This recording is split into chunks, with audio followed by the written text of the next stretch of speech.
I found my husband in our living room with my son's fiancée only a few hours before the wedding. I was about to confront him, but a movement in the hallway stopped me. It was my son, Elijah. His face was a mask of stone.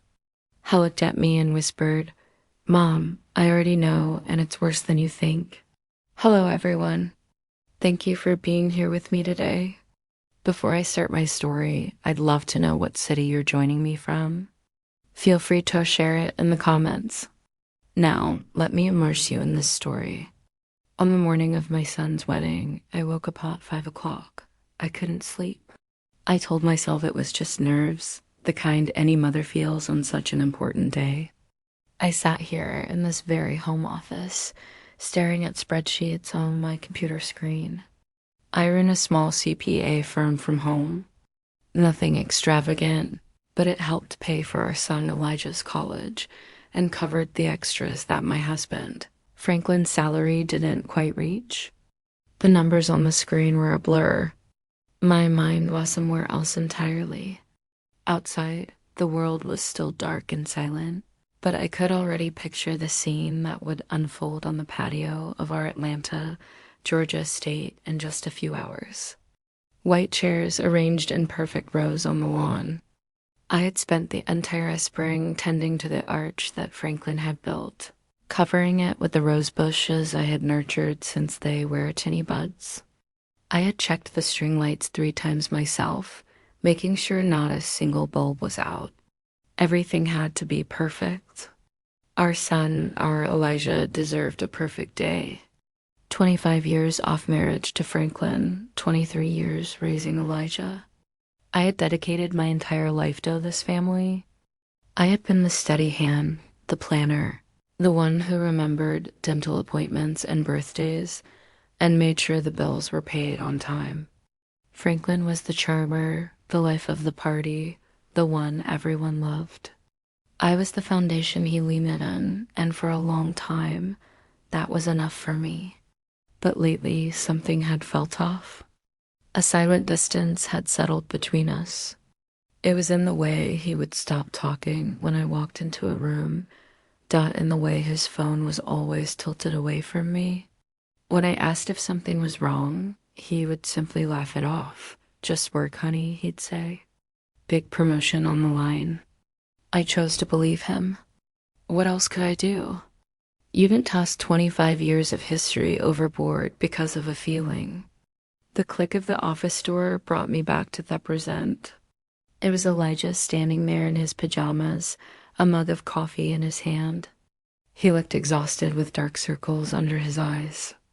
At his age, he had my practical nature, but his father's handsome features. "Mom, you've been up for hours," he said. "The wedding isn't until 4 o'clock. I just want everything to be perfect for my boy," I said, attempting a cheerful smile as I closed my laptop. "Your dad is still sleeping?" "He left early," Elijah said with a strange note in his voice. He walked over and sat on the edge of my desk, suddenly looking much younger. He said something about picking up a gift for Madison's parents, the Owentons. I frowned. That was new to me. "Mom," he said, hesitating, "can I ask you something?" I turned my chair to face him. Under the harsh light of my desk lamp, his worry was evident. "What's on your mind, sweetie?" He took a deep breath. "Do you think Madison really loves me?" The question hit me like a punch to the gut. Madison, his fiancée, ambitious, beautiful, a young architect from a wealthy, lifelong family with influence. On the surface, she was everything we had always wanted for Elijah, but I'd had my own doubts. I had seen how her eyes would sometimes drift when Elijah talked about his passions, how she checked her phone during family dinners. "Why would you ask that, honey? It's your wedding day." "I know, and maybe it's just last-minute jitters," he mumbled, staring into his coffee. "But sometimes when she looks at me, I feel like she's looking right through me. Like I'm just a box she needed to check off on her way to the perfect life." He paused. "And lately, she's been spending a lot of time with Dad." They're always talking about Vince's investments. She says he's mentoring her. I wanted to tell him about the things I had also noticed. How Franklin's eyes followed Madison around the room. How he always found excuses to help her with her coat or refill her drink. How he knew exactly how she liked her coffee. 2 sugars and a splash of milk without having to ask. Instead, I reached out and squeezed his hand. Wedding jitters are normal, sweetie. Marriage is the biggest step you'll ever take. It's not just jitters, Mom, he said, his voice breaking. He finally looked up at me, his eyes filled with a pain that terrified me. I think she's in love with someone else. I froze. The blood turned to ice. What makes you say it? Little things, he whispered. The way she lights up when Dad calls. How she always asks about him first when she comes over. I saw them in the garden yesterday just talking. And the way he looked at her. It wasn't how a father-in-law should look at his son's fiancée. I felt a flush rise up my neck. I forced my voice to stay steady. Elijah, that's a very serious accusation. I know, he said, shrugging. And I hope I'm wrong. God, I hope I'm wrong. Before I could reply, the door opened again. It was Franklin. He was already dressed in an impeccable shirt and dress slacks, looking immaculate as always. Well, look at my 2 favorite people, he exclaimed, his smile not quite reaching his eyes. He seemed surprised to see Elijah there. Big day, son. You should be getting ready. He turned his attention to me. And you, Simone, you're going to wear yourself out. Madison just called. She's coming by around 10 o'clock to discuss some last-minute eating chart details. I watched Elijah's expression tighten. What details? He asked. Oh, just making sure her parents don't sit next to your Uncle James after that political argument last Christmas, Franklin said with a dismissive wave. You know how special her family is. We should discuss it privately because of the politics and all that. Of course, Elijah said, his voice flat. We can't have the wrong people sitting together. The tension in the room was so thick you could cut it with a knife. I watched my husband and my son, and I knew deep in me soul that Elijah wasn't wrong. Something was terribly, horribly wrong. After Franklin and Elijah left my office, a cold dread seized me. I was supposed to have a final call with the caterer at 10:30, a call I had been planning for weeks. I picked up the phone, my hand trembling slightly, and called them. I told them I had a family emergency and needed to reschedule. It was a lie. The truth was, I had cleared me entire morning. I couldn't shake Elijah's words, nor the nauseating feeling that Franklin's false cheer had provoked.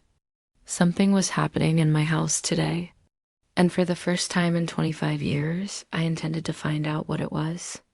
I spent the next 2 hours pretending to be busy. I tidied the kitchen, which was already spotless. I rearranged the floral centerpieces on the dining room table. Every sound made me jump. Every passing car made my heart hammer against my ribs. I felt like an actress in a play performing the role of the happy mother of the groom. While inside, I twisted with anxiety. Exactly at 10 o'clock, a sleek white BMW pulled into our driveway, Madison's car. I watched from the kitchen window as she stepped out. Even in simple jeans and a blouse, she looked like she belonged on a magazine cover. She walked up to the front door with the natural confidence of someone who knows she belongs. My heart was beating so loud I could hear it in my ears. I crept out the back door and circled the house, crouching low behind the large hydrangea bushes that bordered our living room windows. I felt ridiculous, like a spy in my own home, but the need to know, the need to confirm my fears or dispel them was overwhelming. Through the large bay window, I could see them. Franklin had let her in, and they were standing by a fireplace, the spot where we took our family pictures every Christmas. He was pouring her a drink. I couldn't hear words, but their body language said it all. They stood close. Too close. His hand rested low on her back dot. It was a casual gesture, one that could be easily explained away, but it lingered there for a second too long. I clenched my hands into fists, my nails digging into my palms. 25 years we had built a life in this house. We had read stories to Elijah on that very sofa. We had hosted countless family parties in that room.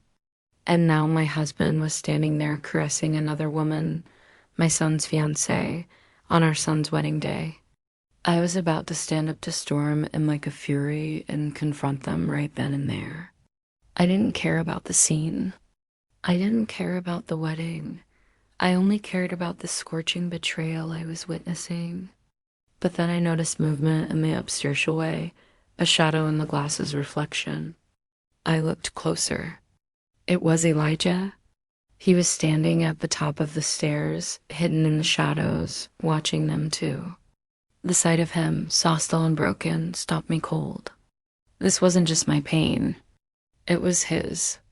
Downstairs, things had escalated. Madison's hand was now on Franklin's chest. She leaned into him, her head tilted back, a smile playing on her lips. She said something, and he laughed. It was a sound I hadn't heard from him in years. Light, genuine, happy, the way he used to laugh with me when we were young, and everything seemed possible. In that moment, I saw my husband transform into someone I didn't recognize. Someone alive in a way he hadn't been with me for a long, long time. Then his hands were in her hair, and they were kissing. It wasn't a quick peck. It was a deep, passionate kiss, the kind you see in movies. My vision went red. A roar filled my ears. I took a step toward the house, ready to rip door from its hinges, ready to scream until my lungs gave out. And then a hand gripped my arm. I spun around, my heart leaping into my throat. It was Elijah. He had slipped out of the house and come to find me. His face was pale, ashen, but his eyes burned with a cold, hard determination I had never seen before. "Mom, don't," he whispered, his voice strained. "Not yet, Elijah." I choked on the words. I couldn't even say it. "I know what it is," he said. His voice was steady, though I could see his hands trembling. "Mom, I've known for weeks. The word came out as a strangled whisper. I stared at my son, the boy I had raised, who now looked at me with the eyes of a man who had seen too much. We were still crouched behind the hydrangeas. The beautiful flowers I'd been so proud of were now serving as a hiding place for the destruction of our family. Inside the house, my husband and my son's fiancée had moved from the fireplace to the sofa. I couldn't bear to look. "I didn't want to believe it at first," Elijah said, his voice low and urgent. "I kept making excuses for them. He's just being kind. She's just nervous about joining the family." But it kept happening. The lingering looks, the private conversations, the way she lit up whenever he was near. Had corrected himself. The slip up, a painful reminder of a life that no longer existed. She was supposed to be getting a new mother figure, not a rival. "I mean, Madison, why didn't you tell me?" I asked, my voice shaking with a mix of shock and a strange protective rage. "You shouldn't have had to carry this alone, because I needed proof," he said, his jaw clenched. And because he looked at me, his eyes much older than his 23 years. I wanted to give them enough rope to hang themselves. He pulled out his phone. His shoulders shook slightly as he tapped the screen. "I hired someone," he confessed. "What did you do?" "What?" "I'm not stupid, Mom. After I saw them having lunch together a month ago, a lunch Dad told me was a business meeting, and she told me was an afternoon shopping with her girlfriends. I knew I wasn't crazy. I needed to know the truth." He handed me the phone. "I hired a private investigator," dealt my breath hitched. "A detective." "Elijah, the money." "Don't worry about the money," he said grimly. "It was worth every single cent. The first photo on the screen showed Franklin. and Madison walking into the St. Regis Atlanta downtown. The timestamp indicated it was 3 weeks ago, a Tuesday afternoon, when Franklin was supposedly at a regional sales conference. The second photo showed them leaving together 2 hours later, looking heated and disheveled. "There are 17 different occasions," Elijah said quietly as I scrolled through a gallery of betrayal. Photos of them in dimly lit restaurants across the city. Photos of them pressed up against Franklin's car in a private parking lot. Photos of them lying, holding hands, living a completely different life behind our backs. I felt sick. The sheer magnitude of the deceit was breathtaking. This wasn't a one-time mistake. It was a calculated, long-term affair. I stood up again. A fresh wave of rage washed over me. "We're stopping this," I said, my voice like steel. "Right now." "No." Elijah's voice was sharp, making me crouch down again. "Mom, trust me. I have a plan." "A plan, Elijah?" "This is insane. We can't just let the wedding." "Absolutely we can." He cut in, his voice earring with an authority I'd never heard from him before. "And we will." "Mom, think about it. If we confront them now, what happens?" "They'll deny it. They'll twist it. Dad will say you're being hysterical, that you're misunderstanding things. Madison will cry and play the victim. They'll turn it all back on us, Dot. He was right." I could already hear Franklin's smooth, placating voice. "Simone, you're overreacting. She's a nervous young woman, and I was just offering paternal advice." "So, what do you suggest?" I whispered, my anger giving way to a cold, terrifying clarity. Elijah's smile was something chilling and unfamiliar. "Public humiliation," he said, the words hanging in the air between us. "Total and absolute destruction of their reputations. Legal consequences. We don't just end this, Mom. We make sure they can never ever do this to anyone again." I looked at my son. When had he become so calculating, so ruthless? Then I looked back through the window. I saw my husband, the man I had loved and trusted for a quarter of a century, start to unbutton Madison's blouse on the sofa where we had built our family dot, and in that moment, I knew the woman I used to be. The understanding, forgiving wife was gone. She had died right there in the dirt behind the flowers I had so painstakingly planted. "Tell me the plan," I said. That evening was one of the strangest of my life. Franklin came home acting as if nothing had happened, asking about final catering arrangements. Madison had left hours before, and he was the picture of the loving husband and proud father. Had talked about his speech for the reception, about how proud he was of Elijah. The hypocrisy was so thick I could barely breathe. I just nodded and smiled, an empty shell of myself, while inside I screamed. After Franklin went to bed, Elijah and I met in my home office. The door was locked, the blinds drawn. It felt like a war room, and in many ways it was. On my desk lay the beginnings of a file of evidence that would make a prosecutor weep with joy. "Tell me about that detective," I said, studying a surveillance photo that turned my stomach. "Her name is Aisha," Elijah said. "Aisha Whitfield?" The name hit me like a splash of cold water. "Aisha, my sister, Aisha." Elijah nodded. I didn't know who else to call. I knew she was a cop for 20 years before retiring and starting her own Thai agency. I knew she was smart and she'd be discreet. He looked a little sheepish. I also knew she never really liked Dad. They let out a short, sharp laugh that sounded more like a sob. "My little sister, Aisha." We were close, but I hadn't told her about the growing distance with Franklin. I had been too proud, too ashamed to admit my marriage might be failing. "I'll call her," I said, my voice thick with emotion. Aisha's word on the second ring, "Simone, it's past midnight. Is everything okay?" "No, Aisha, nothing is okay." "And then the dam broke." I told her everything. What Elijah suspected, what we had witnessed that morning, the photos. I cried ugly choke sobs for the first time all day. She listened patiently, her voice calm and firm on the other end of the line. There was no shock or surprise, just a grim acceptance. "I'm not surprised, Simone," she said quietly when I finished. "I've seen the way he looks at that girl. I was hoping I was wrong." "Elijah told me about the photos," I said, wiping my eyes. "What else do you have?" "More than you probably want to know." Her voice turned professional. "I've been tracking their movements for 3 weeks. They meet twice a week like clockwork at the St. Regis Atlanta. He always pays in cash.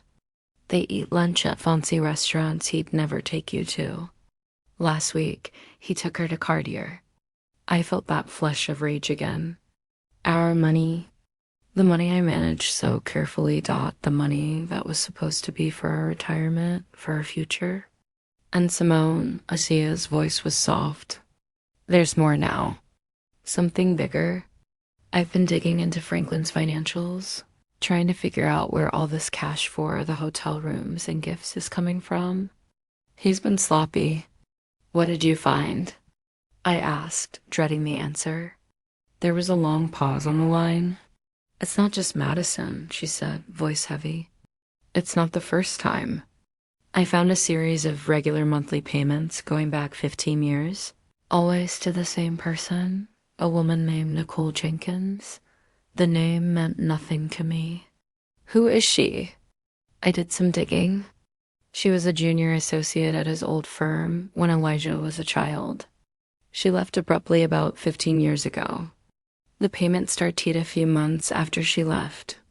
Aisha took a deep breath. "Simone. She has a daughter, a 15-year-old girl named Zoe. I ran a background check. The father isn't listed on the birth certificate, but I'd bet my license that Franklin is her father." The phone felt heavy in my hand. I couldn't breathe. A daughter, an entire other child, 15 years of lies, 15 years of a double life. The secret trips, the inexplicable expenses, the emotional distance, it all clicked into horrible clarity. "I have to know for sure, Aisha," I whispered. "I know," she said. "I'll handle it. But Simone, you have to be prepared. When this drops, it's going to be a nuclear bomb." "I know," I said, my voice cold and hard.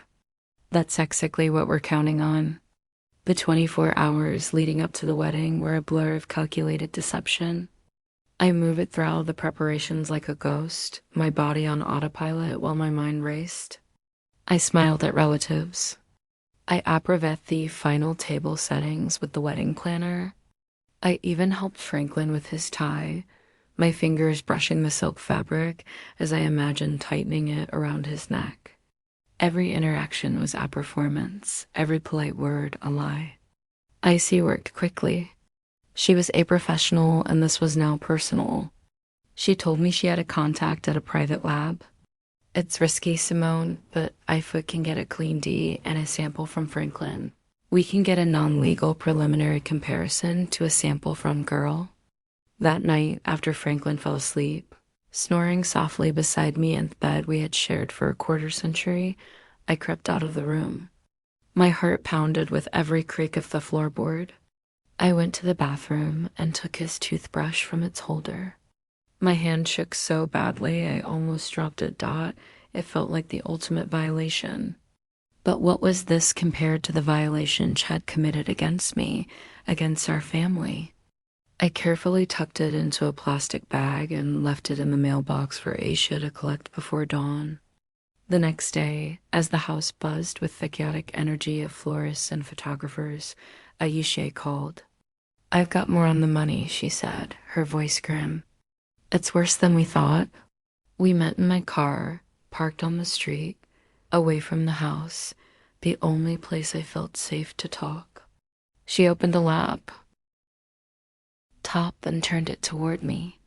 On the screen was a spreadsheet, a dizzying array of numbers and dates. "I did a full analysis of your joint accounts, your retirement funds, everything. she said, pointing to a highlighted column. Look at the pattern. For years, Franklin has been making regular cash withdrawals. Small amounts, 500 here, 700 there. Never more than 1,000 at a time, always from different branches. I thought it was for his hobby, I said, stunned. He always told me he was investing in rare coins, something that required cash transactions. Another lie. His hobby wasn't Madison, Ajisha said dryly. The cash for the hotel rooms, the expensive dinners, the gifts, that Cartier necklace. He paid for half of it in cash, but that's not the worst part. She clicked another tab. He's been taking loans out against your pension plan. I stared at the screen.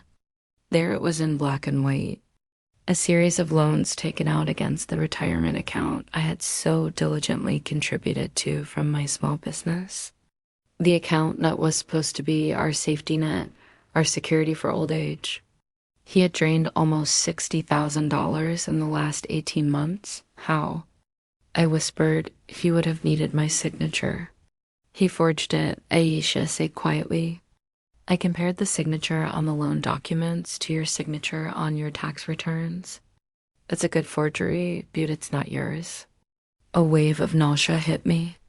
This was beyond the sight. This was theft. He wasn't just breaking my heart.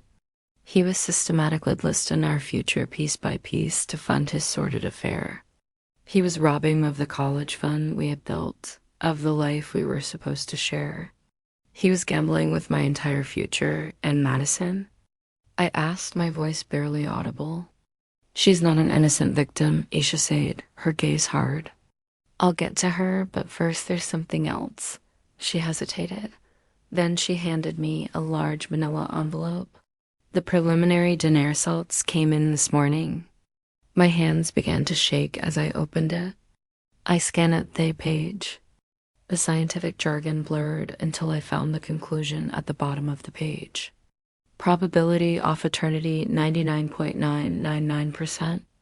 I stared at the words until they wear-burned into my memory. Zoe Jenkins was Franklin's daughter. 15 years. 15 years of loving him, trusting him, building a life with him while he had another daughter, another family hidden in the shadows. I rested my head on the steering wheel, the cool leather against my hot forehead. I didn't cry. I was in tears. A strange, terrifying calm came over me. The pain was still there, a massive gaping wound in my chest. But now it was accompanied by something else.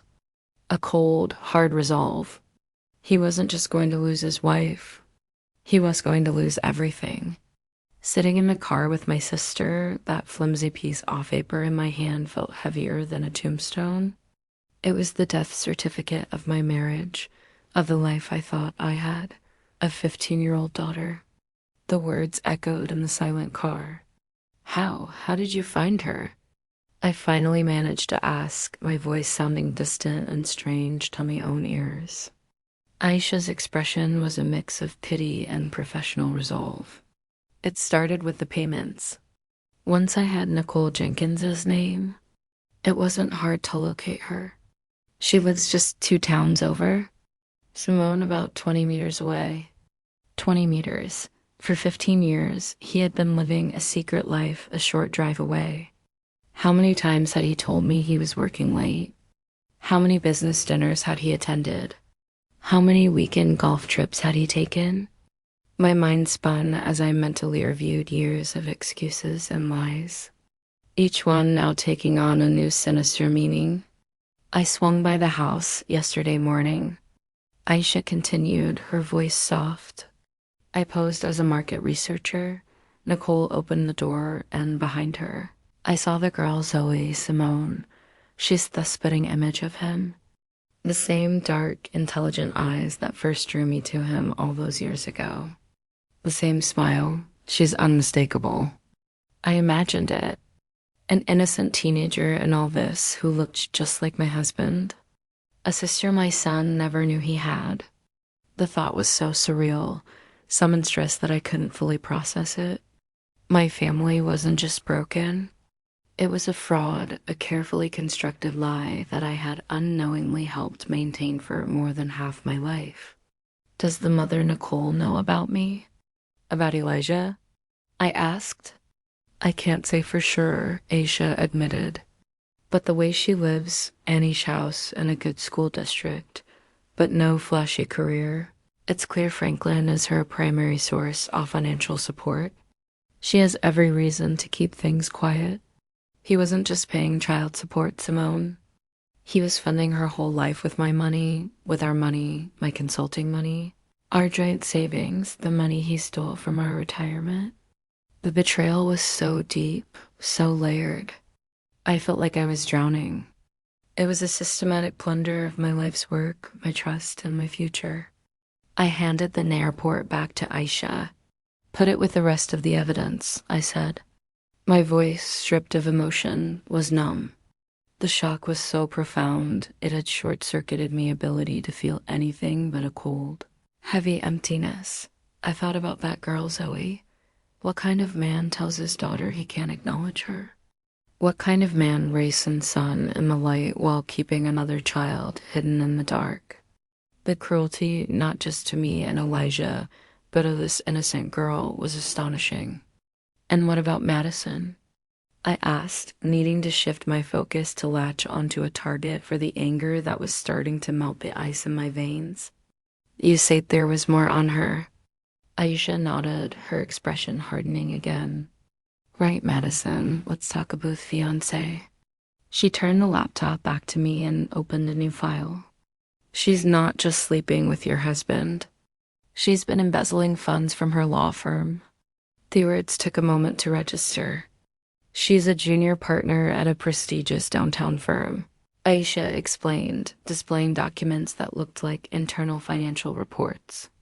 She's been inflating expense reports, creating fake invoices for non-existent consultants, and siphoning the money into a private bank account. They aren't large amounts each time, but it's steady. In the last year, she's stolen over $200,000, I gasped. $200,000?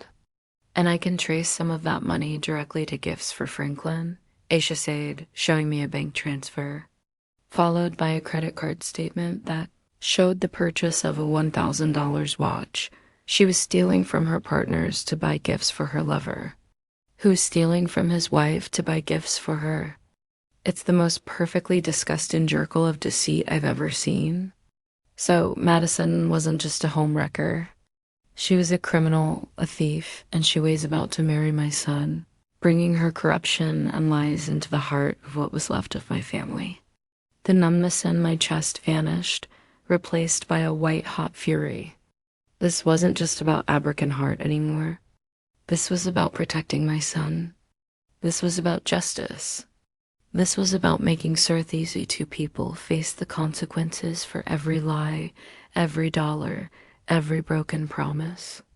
Okay, I said, looking my sister in the eye. The wedding plan. Let's go over it one more time. I want it to be perfect. The knowledge of Madison's embezzlement added a dark, criminal layer to the already stunning betrayal. It changed everything.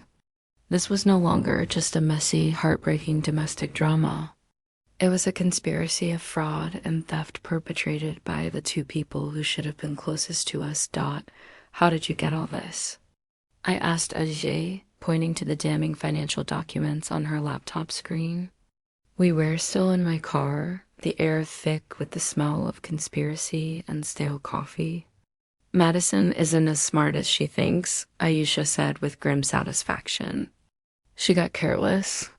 And I have friends on the police force who were willing to pull some strings when they heard the story.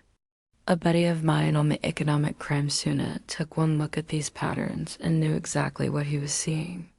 She pointed to the screen. She was moving money through a shell corporation she set up using her mother's maiden name. It was amateur.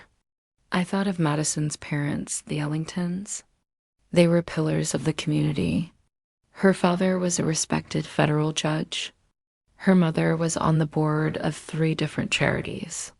They moved in circles where reputation was everything. They believed their daughter was a shining star on the rise, marrying into a good, stable family. They had no idea their golden girl was a thief, and the stable family she was marrying into was a house of cards built on lies. That public humiliation was going to destroy them, too. For a fleeting instant, I felt a pang of pity for them. They were innocent collateral damage, but that feeling was quickly extinguished by the fire of my own betrayal. So Franklin is stealing our retirement money to buy gifts for his mistress, I summarized, the words tasting like venom. And Madison is stealing from her firm to buy gifts for my husband, her lover, who's also her future father-in-law. I shook my head in disbelief. This is movie stuff. It gets better, Ajisha said, a retwist to her lips. Some of the money Franklin took out of your pension plan, he invested in a sure-thing real estate deal Madison recommended to him. Let me guess, I said, my voice dripping sarcasm. That deal fell through. The deal never existed, Ajisha confirmed. The money went straight into that secret account of hers. She was stealing from him, too. He was so blinded by his own ego and infatuation that he never even saw it. I had to laugh. It was a bitter, joyless sound. My brilliant, charming husband, the man who always thought he was the smartest person in the room, was being conned by a 20-some embezzler. It was the most poetic. We spent another hour going over the evidence Ashay had collected. She had everything. Bank statements, surveillance photos, cash-paid hotel receipts, forged loan documents, and now a full criminal file on Madison's activities that was ready to be handed to the prosecutor. And of course, the DNA report, the irrefutable proof that cemented 15 years of deceit. I looked at the file, the neat tabs and organized pages that represented the complete demolition of my life. 25 years off marriage reduced to a stack of incriminating documents on the passenger seat of my car. Suddenly, a wave of vexation washed over me, so deep it felt like a physical weight pressing on my chest. Aisha, can we do this? It whispered. Can we really stand up in front of 300 people and do this to our family? Aisha reached over and put her hand on my arm. Her grip was firm, reassuring.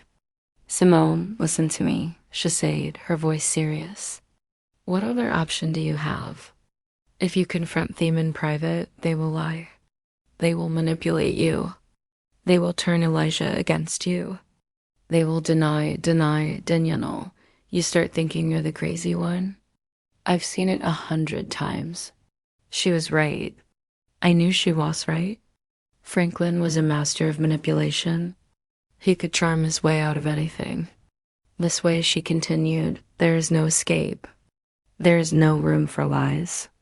There's only the truth presented in front of everyone they treat to impress. This isn't just about revenge, Simone. It's about consequences. Madison has to face jail time. Franklin has to be held accountable, not just for the cheating, but for the financial fraud he committed against you. This is the only way to make sure the lies stop forever. I took a deep breath, the stale air of the car filling my lungs. I thought of Elijah, his pale, determined face. I thought of Zoe, the daughter I never knew. I thought of the 25 years I had given to Eamon, who had been lying to me since the beginning. You're right, I said, my voice clear and firm again. It's the only way. I started the car. Let's go. We have a wedding to prepare for. The final hours before the wedding were the most surreal of my life. I went home and resumed my role as the calm, happy mother of the groom. I felt a strange sense of detachment, as if I were watching a movie of my own life. I saw myself laughing with my cousins, complimenting my sister-in-law's dress, and assuring the caterer that everything looked wonderful. Inside, I was a coil of tension and grief, but outside, the picture of maternal pride.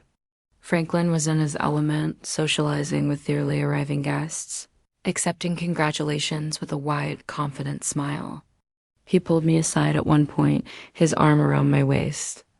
"You look beautiful, Simone," he said, his voice a low murmur in my ear. "Isn't it a perfect day?" I looked into his eyes, the eyes of the man I had loved for more than half my life, and felt nothing but cold, desolate emptiness. I smiled back. Perfect day. My son Elijah was a mirror of my own forced composure. He greeted his friends, posed for photos with his groomsmen, and played his part perfectly. But every time his eyes met mine across the crowded lawn, I could see the same still resolve reflected there. We were in this together. We were soldiers waiting for the signal to strike. The plan was simple, and Aisha had rehearsed it with us until we knew it by heart. She had arrived early, disguised as a member of the catering staff. Her professional audiovisual apron was hidden in plain sight. She had connected her laptop to the large projection screen we had rented, supposedly for a sentimental slideshow of Elijah's baby pictures. No one suspected a thing. She had a small remote control in her pocket. When the time came, all she had to do was push a single button. I had my own roll top lay. I had prepared the divorce papers with my attorney a week prior, a fact I had kept secret even from Elijah. They were signed and notarized in a sealed envelope in my clutch purse. I also had a flash drive with copies of every piece of evidence Asa had gathered. One way or another, my marriage would officially end today. There was no going back. I wasn't just planning a confrontation. I was planning the first day of the rest of my life. At 4:05, I took my seat in the front row. The string quartet began to play, and the wedding party made their entrance. Franklin sat beside me, squeezing my hand with what appeared to be genuine affection. I felt a tremor of revulsion, but forced myself not to pull away. Madison appeared at the end of the aisle, a vision in white lace.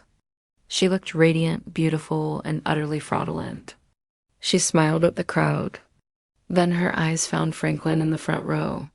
For a split second, a look passed between them. A look of shared secrets, of triumphant conspiracy. They thought they had won. They thought they were just minutes away from cementing their perfect, deceptive future. Elijah stood at the altar, his face an unreadable mask. When Madison joined him, he took her hand. His expression never wavered. He looked out at the crowd, his eyes scanning the faces until they landed on mine. He gave a single, almost imperceptible nod. It was time. The officiant began the ceremony with the usual words about love, commitment, and fidelity. The irony was so dense it was nearly suffocating. I wondered if Franklin and Madison were even listening, or if they were already planning their next secret rendezvous. The ceremony continued. They exchanged vows they didn't mean, promises they had already broken 100 times. Mr. Mac churned with every lie that left their lips. Finally, the officiant reached the critical moment. He smiled benevolently at the crowd. If anyone here has any reason why these two should not be joined in holy matrimony, speak now or forever hold your peace. A silence fell over the 300 guests. This was the moment. My heart hammered against my ribs so hard I thought it might break through. I could feel everyone's eyes on us. I took a slow, deliberate breath. Then I stood up. The moment I rose, a collective gasp ran through all the 300 guests. The air, which had been filled with the soft melodies of the string quartet and the warm afternoon breeze, suddenly became thick and silent. All heads in the garden turned toward me. I could feel their confusion, their shock, their curiosity like a physical force. Franklin, sitting next to me, went rigid. "Simone, what are you doing?" He hissed, his hand grabbing the arm. "Sit down. You're making a scene." I shook his hand off as if it were a venomous snake. I looked past him, my eyes fixed on my son, Elijah, who stood at the altar, his face pale but resolute. He knew this was coming. We had planned it. Then I looked at Madison, whose radiant smile had frozen into a mask of confused horror. I'm sorry, everyone, I said, my voice clear and surprisingly steady. It carried Dacris, the silent garden. I apologize for the interruption, but I believe the officiant asked if there was any reason this marriage should not proceed. I paused, letting the weight of my words settle. And yes, I do. I have a reason. A wave of murmuring swept through the crowd. I saw Madison's father, Judge Ellington, begin to rise from his seat, an expression of thunderous indignation on his face. Mrs. Whitfield, what is the meaning of this? He boomed. The meaning, Judge Ellington, I said, turning to face him, is that your daughter is about to marry my son under false pretenses, and I believe you and everyone else gathered here today deserve to know the truth. I pulled the small remote control from my purse. It was the one Aisha had given me. My thumb hovered over the single red button. The truth? Franklin sputtered, his face flushing crimson. Simone, you've lost your mind. You're embarrassing our son. Am I Franklin? I asked calmly, turning my gaze back to him, my voice dropping to an icy calm. You're the one who has embarrassed our son. You and your mistress. With that, I pressed the button. Behind the altar, the large screen that was supposed to show a slideshow of Elijah's baby photo sprang to life. The first image that appeared was a crisp surveillance photograph of Franklin and Madison locked in that passionate kiss in our living room, the one Elijah and I had witnessed just the day before. The crowd erupted. There were screams, gasps, people standing up to get a better look. I saw Madison's mother bring a hand to her chest, her face ashen. But that's not all, I continued, my voice somehow rising above the chaos. You see, this wasn't just a one-time mistake. This has been going on for months. The screen changed. A new photo appeared. Franklin and Madison entering St. Regis, Atlanta. The timestamp clearly visible. Then another and another. A collage of their secret meetings, their clandestine lunches. Their lies exposed for all to see. Madison stammered, trying to deny it. But her voice was lost in the uproar. Franklin was standing, shouting, "This is fake." Those are photo MONTAGES. Simone is having a nervous breakdown. Am I, Franklin? I asked quietly.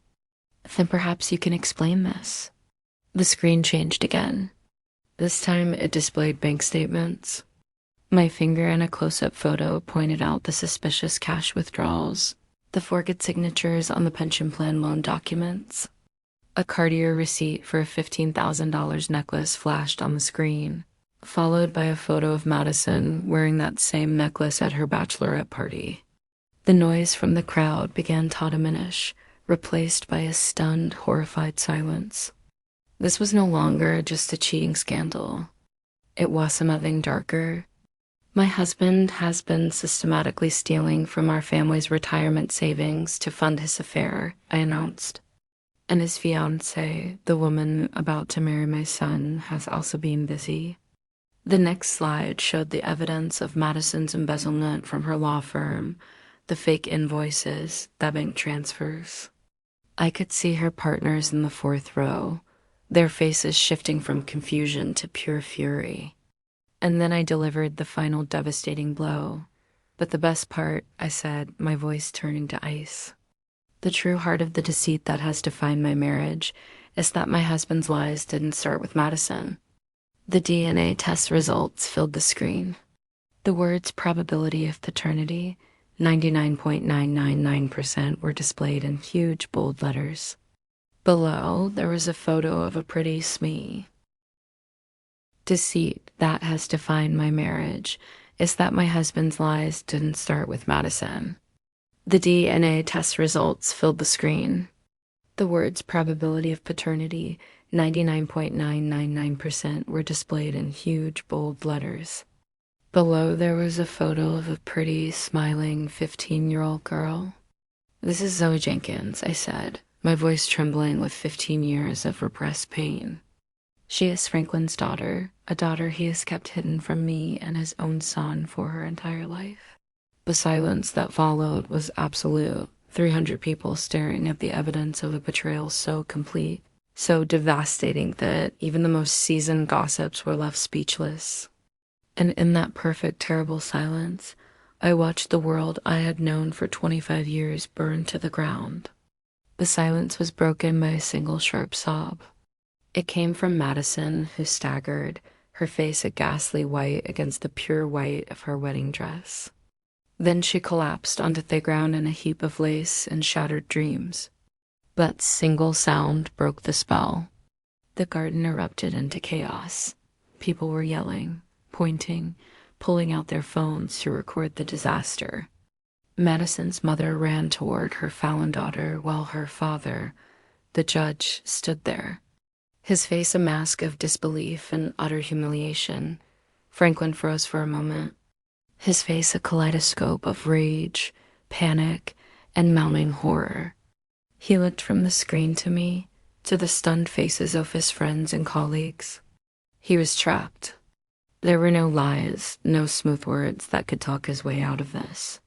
His carefully constructed world had been publicly and irrevocably demolished.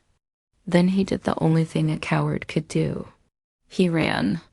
He bolted, shoving his way through the stunned crowd, knocking over a tray of champagne glasses as he scrambled toward the parking area. He was literally trying to flee the scene of his own life's implosion. But Isha was waiting for him. My sister, still in her catering uniform, stepped out from behind a large oak tree bordering our property. She was a petite woman, but she moved with the confidence of a seasoned police officer. As Franklin ran past, she put out her foot.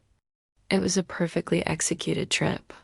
Franklin fell hard, hitting the manicured lawn and sliding for a few feet in his expensive wedding suit. "Going somewhere, Franklin?"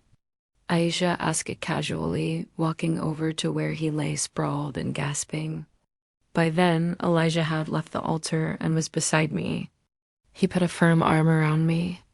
Madison was back on her feet, supported by her sobbing mother, and pointed a shaking finger at me. You planned this," she shrieked, her voice high with hysteria.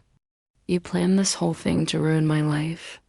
"No, Madison," Elijah said, his voice cold and clear, cutting through her hysterics. "You ruined your own life.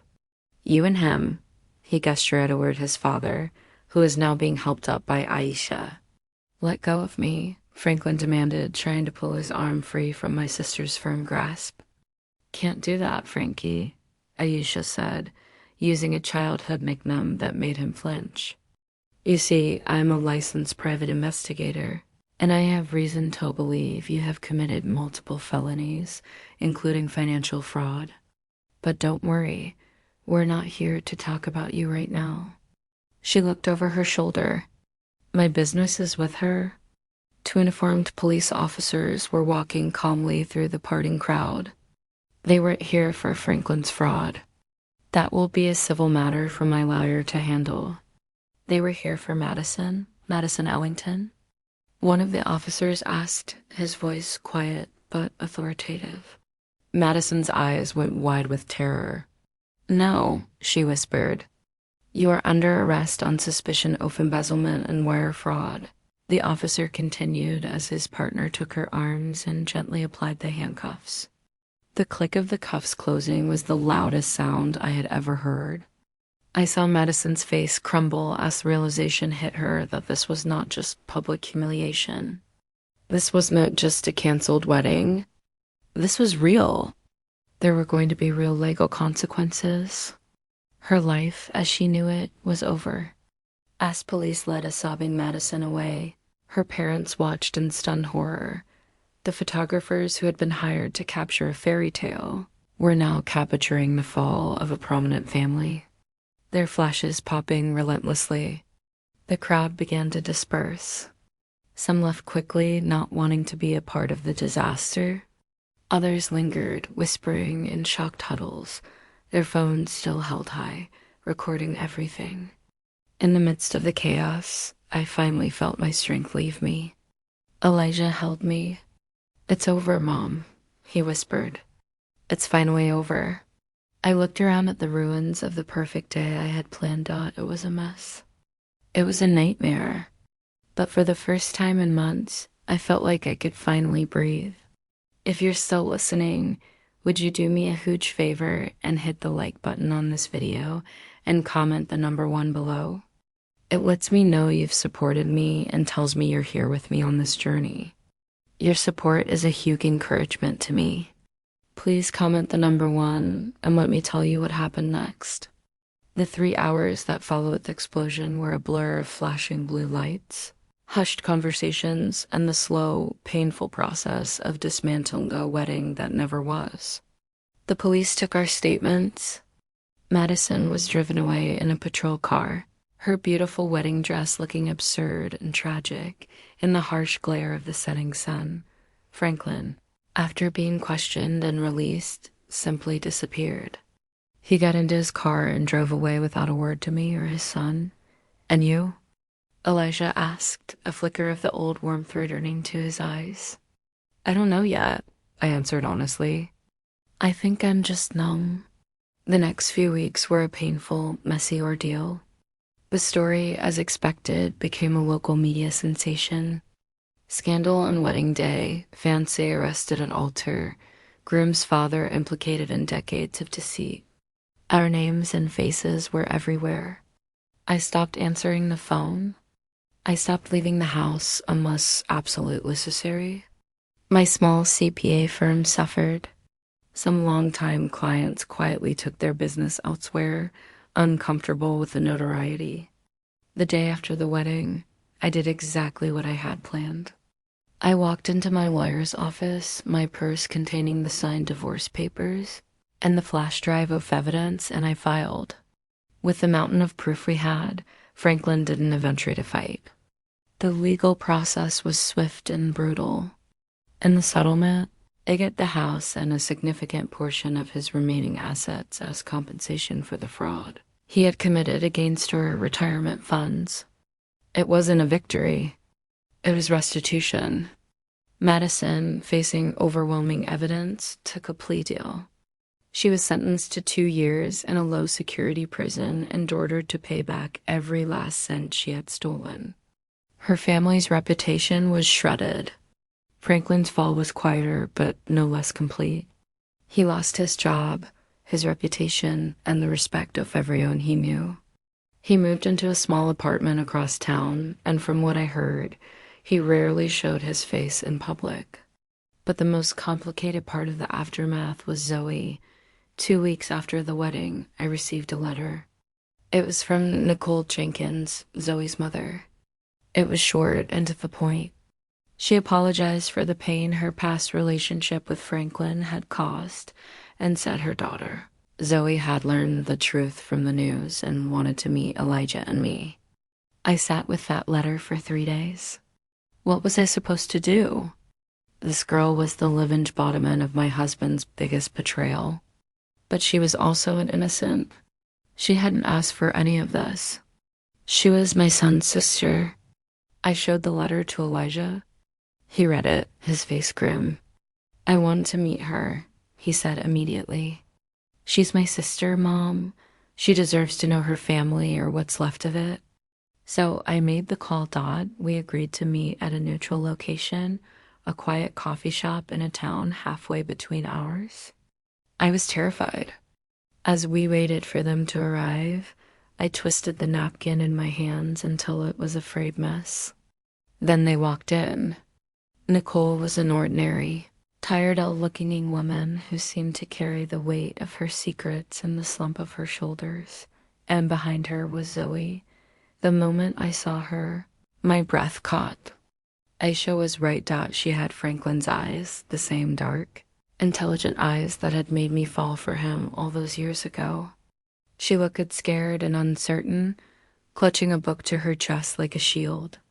And in that moment, looking at this innocent girl who was a victim in all of this, I knew my anger was not with her.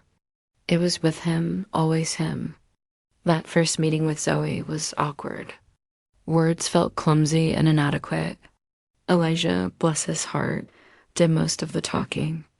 He asked her about high school, about the book she was holding, about her life. He didn't ask about Franklin. He simply treated her like a person, like a sister he was meeting for the first time. I, for the most part, just watched, trying to reconcile the image of this shy, sweet girl with the monumental lie she represented. Slowly, tentatively, we began to build something new. We met again for coffee, then lunch. Elijah and Zoe started texting, discovering a shared love for old movies and spicy food. I found myself looking forward to seeing her, hearing about her life. She was bright, funny, and kind. She was an innocent soul caught in the wreckage caused by her parents. A year passed. Life settled into a new unfamiliar rhythm. The divorce was finalized. The media storm subsided, replaced by newer, fresher scandals. I poured my energy into rebuilding my business, and slowly my clients started to come back. I sold the large family home with its yard full of ghosts and bought a smaller, more manageable townhome for myself. It was ski, peaceful, and it was mine. Elijah, after months of therapy to work through the trauma of the betrayal, was thriving. He had left his corporate job and gone back to school to pursue his true passion, landscape architecture. He was designing beautiful space, creating order and beauty out of dirt and stone, a fitting metaphor for what he was doing with his own life.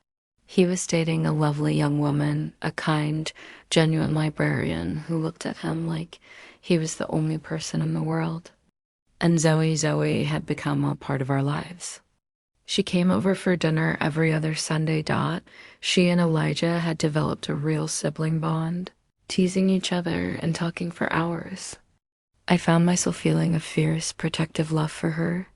She was no longer a symbol of betrayal. She was just Zoe, my son's sister, and in a strange way, a part of my family. One evening, about a year after feuding that wasn't, I was sitting in the living room of my new home when the doorbell rang. It was Franklin.